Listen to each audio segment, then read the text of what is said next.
సహోదరి సహోదరులారా, ప్రభువైన యేసుక్రీస్తు నామమున హృదయపూర్వక వందనాలు.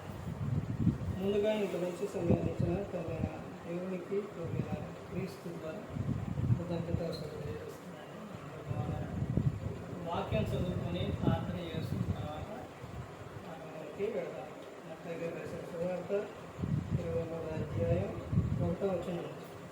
అప్పుడు యేసు జనసమూహములతోనూ తన శిష్యులతోనూ ఎట్లా ప్రార్థన పరలోకముందున్న మా తండ్రి, పరిశుద్ధ ప్రేమ గల తండ్రి, గొప్ప తండ్రి, గొప్ప తండ్రి, ప్రియకుమారుడు యేసుక్రీస్తు ప్రభువు ద్వారా కృతజ్ఞతాస్తుతులు చెల్లిస్తున్నాము. ఆయన ఈ రాత్రి వేళ తండ్రి మా అందరితో మాట్లాడమని మా ప్రభు యేసుక్రీస్తు నామమున వేడుకుంటున్నాం తండ్రి. ఆమేన్. ప్రభు యేసుక్రీస్తు నామములో హృదయపూర్వక వందనాలండి.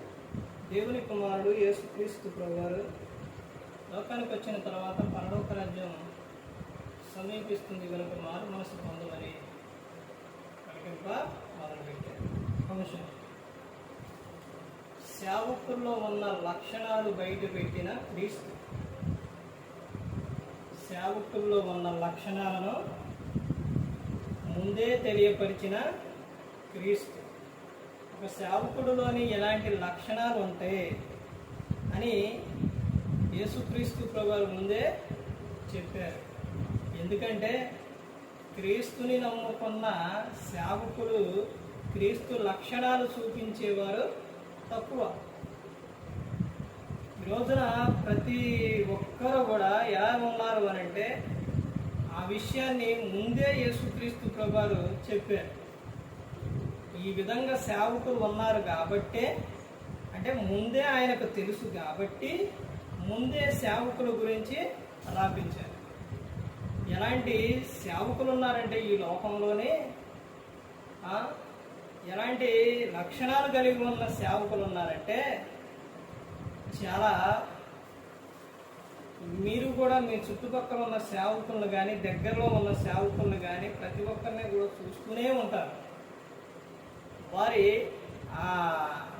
పై రూపం ఎలా ఉంటుందో, వారి హృదయం ఎలా ఉంటుందో, వారి లక్షణాలు ఎలా ఉంటాయి అన్నదే తెలిసిపోతూనే ఉంటుంది. అదే హెబ్రీ రాసిన పత్రికలో చెబుతారండి. నాకు ఒక సేవకుడు లక్షణాలు ఈ రోజున సేవకుడు ఏ విధంగా జీవిస్తున్నారో ఆ విషయాన్ని ముందే యేసుక్రీస్తు ప్రభువారు తెలియపరిచారు. మత్తయి గారు రాసిన సువార్త 23వ అధ్యాయంలో చెప్పారు. సేవకుడు ఏ విధంగా ఉంటారో, ఎలాంటి లక్షణాలు కలిగి ఉంటారు అన్నదే యేసుక్రీస్తు ప్రభువారు చెప్పారు.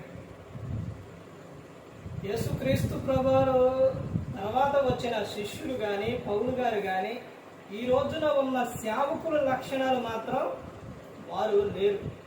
ఈ రోజున సేవకుడు ఏం కోరుకుంటాడంటే అధికారాన్ని కోరుకుంటాడో ఆ విషయాన్ని ముందే యేసుక్రీస్తు ప్రభువారు రాపించారు. సేవకుడైనా లేకపోతే ఆ దేవుని పని చేసే వారు ఏం విధంగా ఎలాంటి లక్షణాలు కోరుకొని ఉంటారంటే ఆ విషయాన్ని ముందే రాపించారు యేసుక్రీస్తు ప్రభువారు. మత్తయి గారు రాసిన సువార్త 23వ అధ్యాయం 1వ వచనం నుంచి కొన్ని వచనాలు మనం చూస్తే, అప్పుడు యేసు జనసమూహములతోనూ తన శిష్యులతోనూ ఇట్లనెను, శాస్త్రులను పరిసయ్యులను మోసే పీఠమందు కూర్చుండువారు గనుక వారు మీతో చెప్పు వాటినన్నిటిని అనుసరించి గైకొనుడి. అయినను వారి క్రియల చొప్పున చేయకుడి, వారు చెప్పుదురే గాని చేయరు. చాలామంది చెప్పేవారిగా ఉంటారు కానీ చేసేవారిగా ఉండరు.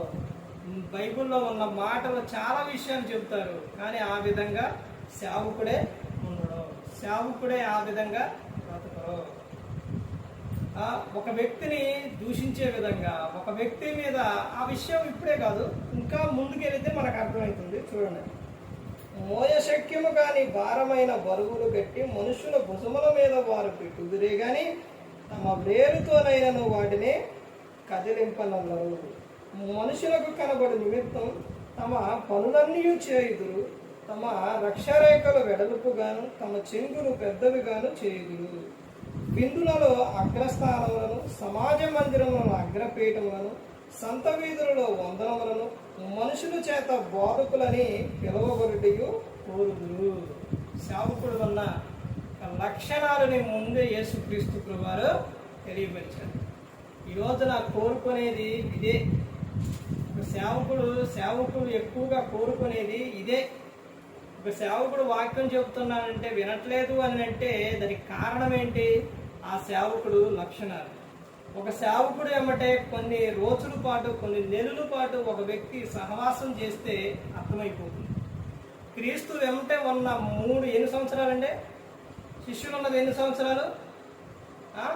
3 సంవత్సరాలు. అంటే 3.5 సంవత్సరాలు యేసుక్రీస్తు ప్రభువారి వెంట ఉన్నప్పుడు తర్వాత వాళ్ళకే క్రీస్తు ఏ విధంగా అయితే ఉంటారో వాళ్ళ లక్షణాలు అనేది, క్రీస్తు లక్షణాలు అనేది వచ్చేది.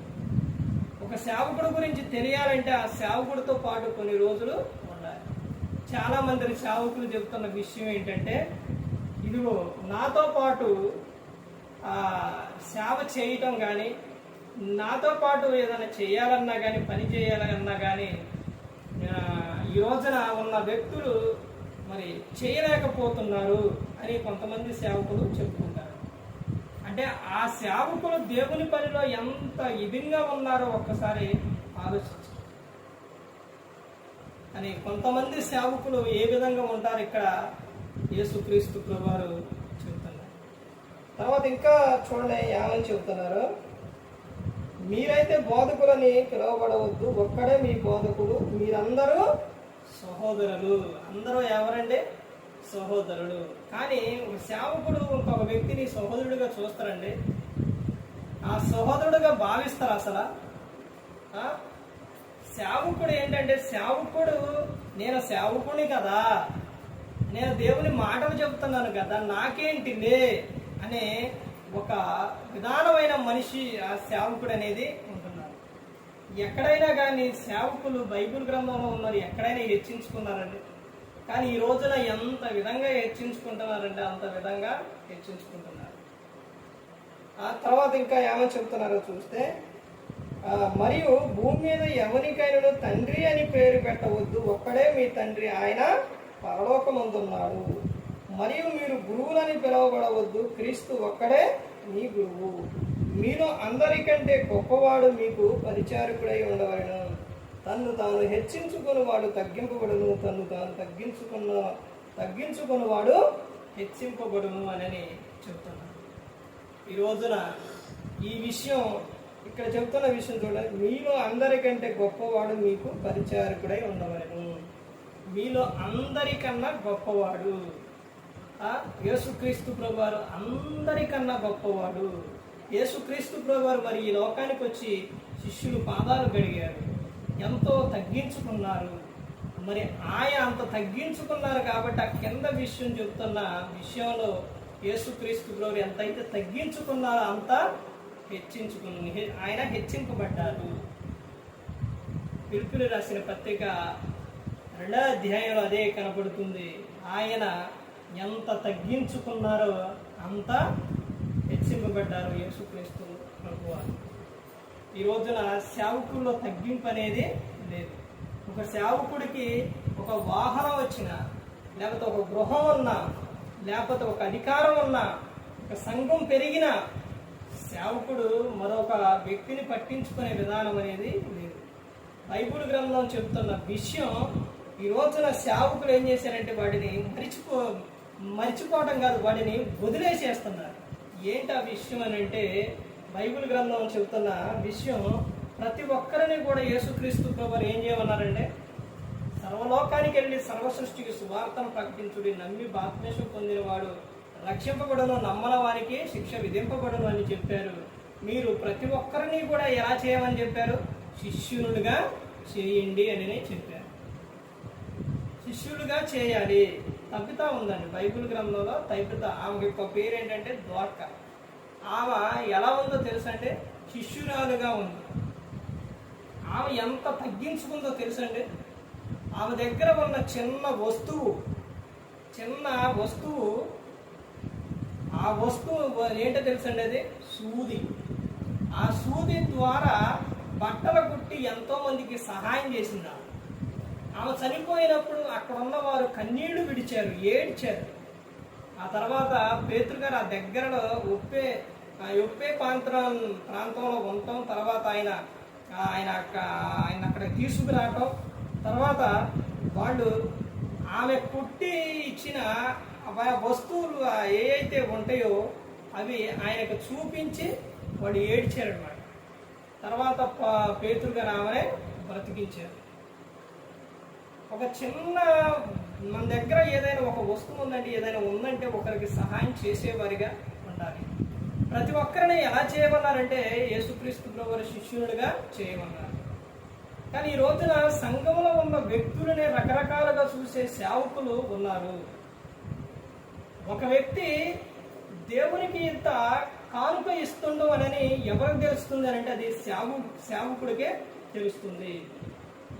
అంత కానుక ఇచ్చినప్పుడు ఆ సేవకుడు వాళ్ళ పట్ల చూపించవలసిన విధానం ఏంటంటే, వీరు వాళ్ళకి కలిగి ఉన్న దాంట్లో దేవునికి ఇచ్చారు కాబట్టి వారి నిమిత్తం ఏం చేయాలి, మేము ప్రార్థన చేయాలని సేవకుడు అనుకోవాలి. వాళ్ళని ఇంకా మేము ఏం చేయాలంటే వాళ్ళని ఇంకా అంటే బలపరచాలి. ఇప్పుడు ఈ స్థితిలో ఉండి వాళ్ళు మాకు ఇలా ఇచ్చారు కదా అంటే మాకంటే దేవునికి అది ఎవరు ఉపయోగించుకుంటారంటే సేవకుడు ఉపయోగించుకుంటారు. ఇప్పుడు మా దేవునికి ఇచ్చారు కాబట్టి వారు దిగజారిపోకూడదు, వారు మళ్ళీ వెనక్కి వెళ్ళిపోకూడదు, వారు దేవుల్లో ఉండాలి, వారు ఫలించాలి, వాళ్ళ బలపరచాలి అని వాళ్ళతో మాట్లాడటం కానీ వాళ్ళ కోసం ప్రార్థన చేయటం కానీ ఈ రోజున సేవకులకు లేదండి. నాకెందుకు అని వదిలేసే సేవకులే ఉన్నారు ఎక్కువ.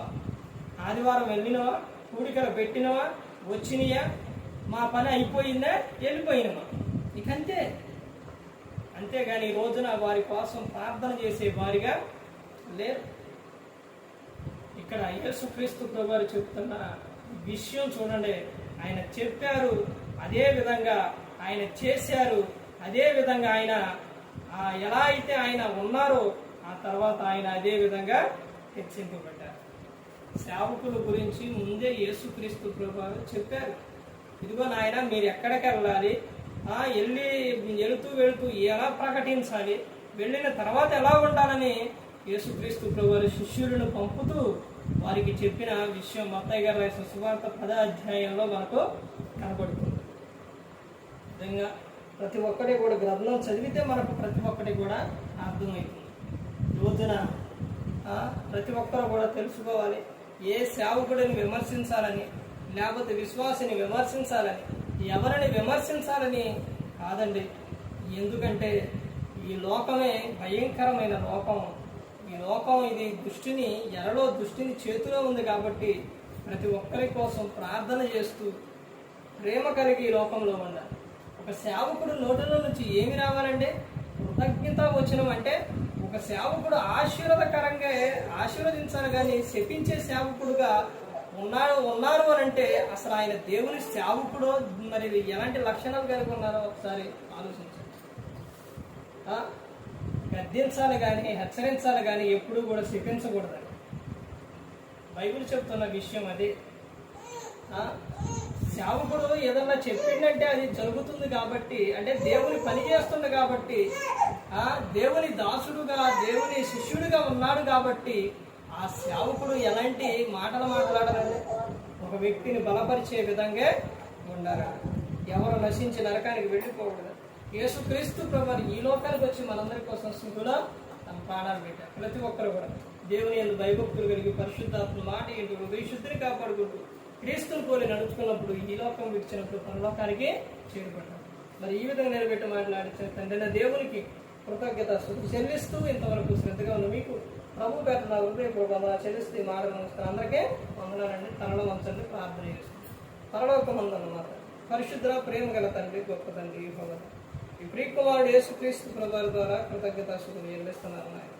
ఆయా సేవకుడు ఎలా ఉండాలో తండ్రి, సేవకుడి లక్షణాలు ఏ విధంగా ఉంటాయో ఉండకూడదు అని ప్రతి ఒక్కటి తండ్రి, ఈ కుమారుడు తండ్రి ఈ గ్రంథంలో చెప్పి ఉన్నారు నాయన.